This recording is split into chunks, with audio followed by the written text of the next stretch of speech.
वालेकुम। आज हम लोग बात करेंगे ज़रा सा क्लासिफिकेशन सिस्टम्स के बारे में और उसमें सबसे पहले हम लोग डिस्कशन करेंगे हिस्ट्री के बारे में और डेवलपमेंट जो हुई थी प्लांट टैक्सोनॉमी की।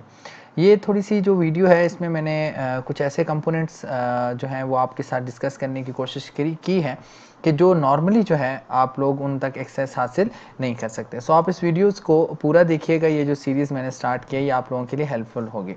ठीक है, तो चलें वक्त ज़ाया किए बगैर हम लोग स्टार्ट करते हैं। हमारे पास अगर हम लोग बात करते हैं सबसे पहले तो क्लासिफिकेशन क्या चीज़ होती है। जैसे कि यहाँ पे मेंशन है, क्लासिफिकेशन का मतलब होता है कि क्या करना। बेसिकली ये वर्ड आया था कहाँ से, क्लासीफाई से।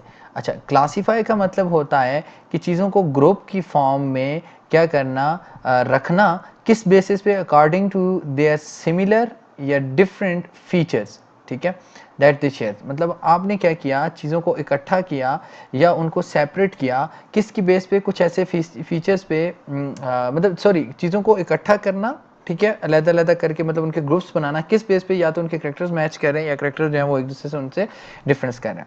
इसी तरीके से यहाँ पे नीचे है कि plants are arrange into groups of similar characteristics, the groups are considered as categories of taxa and form the taxonomic system. कहते हैं कि प्लांट्स को जिनके कैरेक्टर्स सेम होते हैं उन्हें एक जगह पे इकट्ठा किया जाता है और उनको टैक्सा या कैटेगरीज में कंसीडर किया जाता है। सो ये टैक्सा या कैटेगरीज जो होती हैं ये मिल के आपके पास क्या बनाती हैं, एक प्रॉपर जो है वो टैक्सोनॉमिक सिस्टम क्रिएट कर देती हैं। सो उसके बाद अगर हम लोग बात करते हैं, नेक्स्ट स्लाइड की तरफ बढ़ते हैं, थोड़ी सी हिस्ट्री के बारे में डिस्कशन करेंगे। सबसे पहले अगर हम लोग बात करते हैं तो प्लिनी जो थे, जो अगर यहाँ जो डेटा जहाँ तक मुझे मिला, जो बेहतर लगा कि प्लिनी जो थे उन्होंने कंपाइल्ड किया था a monumental work in title Historia Naturalis, where he incorporated all the information about the plants gathered up to that time।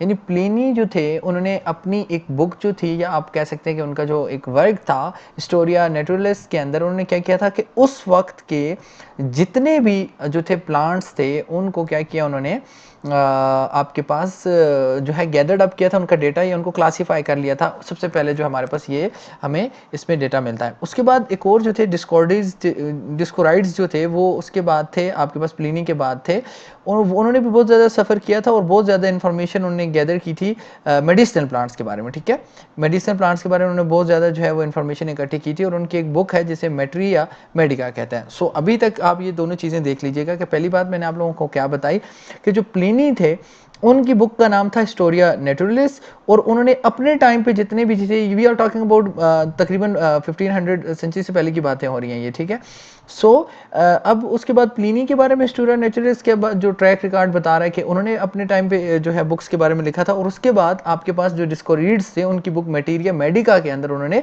Medicinal plants के बारे में जो है वो जिक्र किया था। So these two books are considered as we can say the basis of classification, but emphasize जो है वो आपके पास नेक्स्ट मैं बताऊंगा किस शख्स का किया जाता है।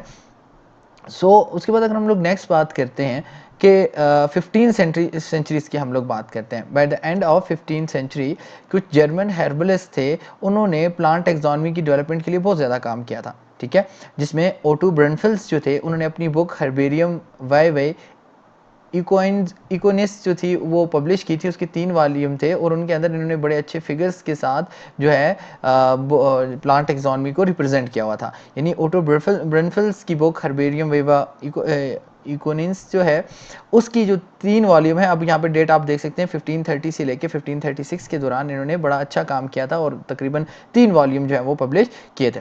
उसके बाद अगर हम लोग नेक्स्ट बात करते हैं, हमारे पास आ जाते हैं जीरोम बॉक जो 1498 से 1554 जो उनकी एज है या एरा कह सकते हैं, उसके दौरान उन्होंने अपनी बुक पब्लिश की थी न्यू क्रूटरबर्ट।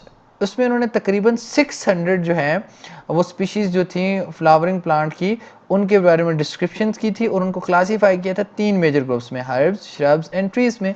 सो इस चीज़ को आप देखिएगा कि जेरोम बोक उसके बाद थे, पहले हमने बात कर ली ओटो ब्रनफेल्स के काम पे जिनकी बुक का नाम हर्बेरियम वाइवा इकोनिस था। फिर हमने बात की जेरोम ब्रोक ने कि अपनी बुक न्यू जो कटरबर्ड थी उसके अंदर 600 से ज़्यादा उन्होंने स्पीशीज़ की क्या की थी, डिस्क्रिप्शंस के बारे में जिक्र किया था। और उन्होंने किस किस में क्लासीफाई किया था, उन्होंने जो है इसको क्लासीफाई किया था आपके पास हर्ब्स, श्रब्स एंड ट्रीज के में, ठीक है। उसके बाद हम लोग नेक्स्ट बात करते हैं आपके पास कि सीजलपिनो जो थे उनका जिक्र करते हैं जिन्होंने 1519 से लेके 1603 तक प्लांट को क्लासीफाई किया था। मतलब इन्होंने भी क्लासिफिकेशन में हेल्प की थी, किस बेस पे, ट्रीज, श्रब्स एंड हर्ब्स की बेस पे। मतलब उन्होंने इस तरीके से क्लासीफाई करते थे कि जो हर्ब्स लगती थी उन्हें हर्ब्स वाली कैटेगरी में क्लासीफाई किया, जो श्रब्स थे उन्हें श्रब्स वाली, और फिर इसी तरह ट्रीज वाली, ठीक है। लेकिन इसके अलावा इन्होंने क्या किया था कि ओवरी के जो करेक्टरिस्टिक थे, फ्रूट के जो करेक्टरिस्टिक्स थे और सीड के जो करेक्टरिस्टिक थे इनको भी देखा। यानी पहले वाले जो थे वो आपके पास सिर्फ जो है फोकस कर रहे होते थे हर्ब, श्रब्स एंड ट्रीज की नेचर पे, बट इस बंदे ने क्या किया, एक दो चीज़ें और भी साथ में ऐड कर ली ताकि वो आपको थोड़ा सा ज़्यादा जो है एम्फेसाइज कर दें। वो क्या चीज़ें थी जिसमें इन्होंने ओवरी के स्ट्रक्चर के बारे में डिस्कशन की हुई थी, जिसमें इन्होंने सीड्स के स्ट्रक्चर के बारे में भी की थी और फ्रूट के बारे में की थी। फिर उसके बाद हम लोग बात करते हैं उनकी एक बहुत फेमस बुक्स थी जिसे डी प्लांट्स कहते हैं। इनके 16 वॉल्यूम्स थे, यहाँ पे यहाँ मेंशन भी है। इनकी बुक जो डी प्लांट है उसके जो है 16 वॉल्यूम थे। जो फर्स्ट ऑफ जो था उसके अंदर कंटेंट थे प्रिंसिपल ऑफ क्लासिफिकेशन, यानी इनके जो 16 वॉल्यूम्स में जो सबसे पहला था उसके अंदर इन्होंने क्या किया था, क्लासिफिकेशन के बारे में जो है वो बात की हुई थी, ठीक है।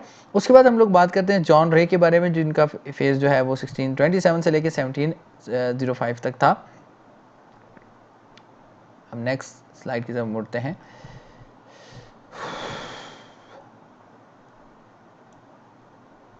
सॉरी, अच्छा, अब जो जॉन रे थे वो एक इंग्लिश नेचुरलिस्ट थे, ठीक है। मैंने अभी मेंशन किया कि इनका 1628 से 1705 के दरमियान इनका फेज था।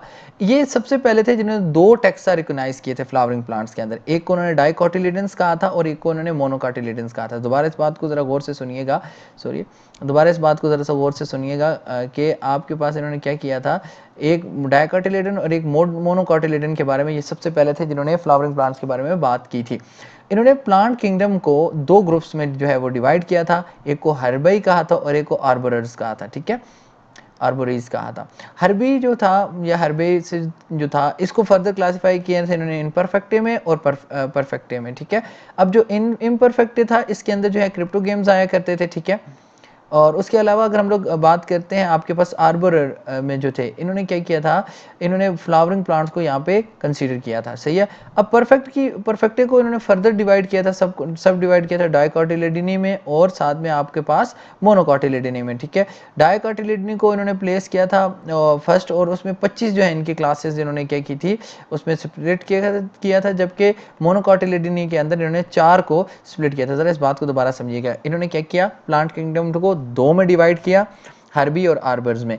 आरबी को फर्दर डिवाइड किया परफेक्टी और इनपरफेक्टी में। इनपरफेक्टी के अंदर इन्होंने क्रिप्टो गेम्स लिखे, जबकि आर्बर्स जो थे उनके अंदर इन्होंने फ्लावरिंग प्लांट्स रखे। अब परफेक्टी को इन्होंने फर्दर डिवाइड कर दिया डाइकोटिलिडनी में और मोनोकोटिलिडनी में। डाइकोटिलिडनी के अंदर इन्होंने 25 क्लासें रखी और मोनोकोटिलिडनी के अंदर इन्होंने 4 क्लासें रखी। और ये इन्होंने टोटल का टोटल जो वर्क है वो पब्लिश कर दिया किसके अंदर, आपके पास हिस्टोरिया प्लांटरम के अंदर। सो इस चीज़ को भी आप समझ आए ज़रा। फिर हम लोग मूव करते हैं नेक्स्ट स्लाइड की तरफ। आपके पास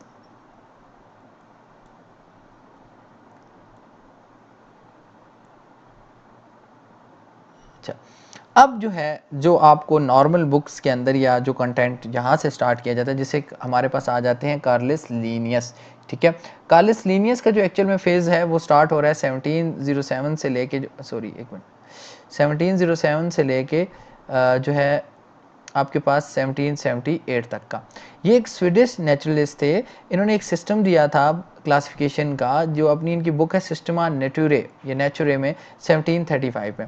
अब इन्होंने क्या किया था, he use the characters of stamen. उन्होंने स्टेमन्स के करेक्टर्स को देखा था, द नंबर ऑफ, अब स्टेमन्स के करेक्टर में फर्दर क्या देखा था, स्टेमन के नंबर कितने हैं, और उसकी बेस पे उन्होंने 20 क्लासेस की थी प्लांट किंगडम की, ठीक है। इन्होंने किस चीज़ को फोकस किया था, स्टेमन को, और उनके नंबर्स पे और नेचर पे बात की थी।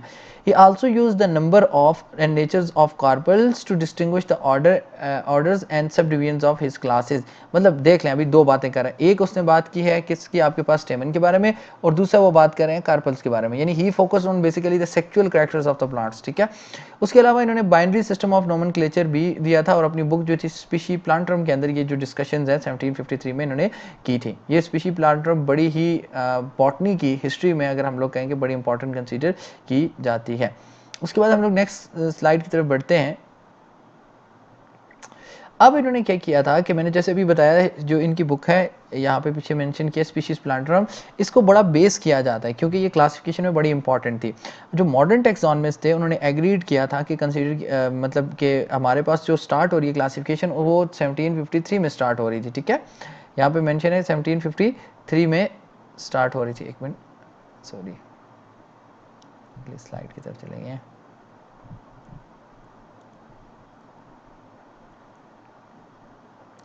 ठीक है।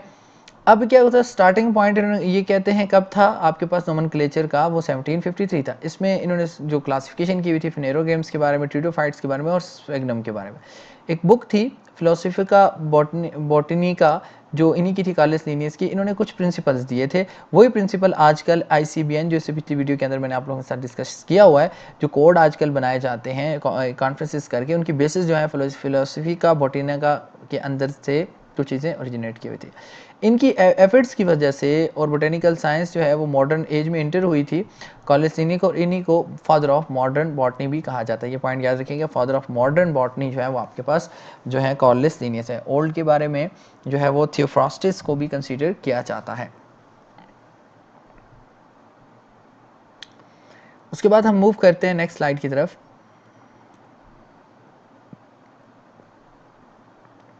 सॉरी, अब जो है आपके पास बेसिकली सिस्टम ऑफ क्लासिफिकेशन जो है वो तीन है। एक आ गया आर्टिफिशियल सिस्टम ऑफ क्लासिफिकेशन, एक आ गया नेचुरल सिस्टम ऑफ क्लासिफिकेशन, और नेक्स्ट वन आ गया फाइलोजेनेटिक सिस्टम ऑफ क्लासिफिकेशन। इसको इंशाल्लाह हम लोग अपनी नेक्स्ट वीडियो के अंदर डिस्कस करेंगे। मैं इसका डिस्क्रिप्शन जो है सॉरी इसका लिंक जो है इसकी डिस्क्रिप्शन में या कमेंट्स में मेंशन कर दूंगा।